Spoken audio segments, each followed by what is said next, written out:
அன்பான சொந்தங்களுக்கு என் இனிய வணக்கம். இன்றைய ஆன்மீக பதிவில் நாளை வரக்கூடிய நவம்பர் 23 சனிக்கிழமை அன்று தேய்பிறை அஷ்டமி நாளில் காலபைரவருக்கு இந்த ஒரு பொருளை மனமுருகி வேண்டி நீங்கள் வாங்கி கொடுங்க. உங்கள் வாழ்க்கையில் எப்படிப்பட்ட தடைகள், பிரச்சனைகள், கஷ்டங்கள் இருந்தாலும் அது அனைத்துமே நீங்கும். நீங்கள் நினைக்கிற விஷயங்கள் எல்லாமே சீக்கிரமாக கைகூடி வரும். எல்லாமே நல்லபடியாக நடக்கும். அதனால் முழு நம்பிக்கையோட காலபைரவருக்கு தேய்பிறை அஷ்டமினால் இந்த ஒரு பொருளை வாங்கி கொடுங்க. என்ன அப்படிங்கிறத பற்றி இந்த பதிவில் பார்த்துடலாம். இதே மாதிரி அடுத்தடுத்த இன்ட்ரெஸ்டிங்கான ஆன்மீக தகவலெல்லாம் தெரிஞ்சுக்கணுன்னா மறக்காமல் நம்ம சேனலை சப்ஸ்கிரைப் பண்ணிவிட்டு வாட்ச் பண்ணுங்கள். அப்போ தான் நான் போடுற வீடியோஸ் எல்லாமே தவறாமல் உங்களுக்கு நோட்டிஃபிகேஷன் வரும். இப்போ வீடியோக்குள்ளே போகலாம் வாங்க நண்பர்களே. நாளை நவம்பர் 23 சனிக்கிழமை தேய்பிறை அஷ்டமி. அஷ்டமி அப்படின்னாலே காலபைரவருக்கு அது உரிய நாள். அதனால தான் ஒரு மாதத்தில் வரக்கூடிய அந்த தேய்பிறை அஷ்டமி அப்படிங்கிற அந்த நாளில் அஷ்டமி பூஜை காலபைரவருடைய சன்னதியில் நடைபெறும்.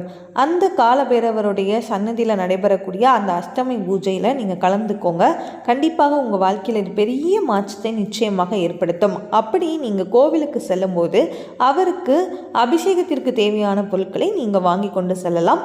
பால், தயிர், பன்னீர், இளநீர், சந்தனம், குங்குமம் இதெல்லாம் வைத்து அபிஷேகம் செய்வாங்க. உங்களால் என்ன பொருள் வாங்கி கொடுக்க முடியுமோ அதை நீங்கள் வாங்கி கொடுக்கலாம்.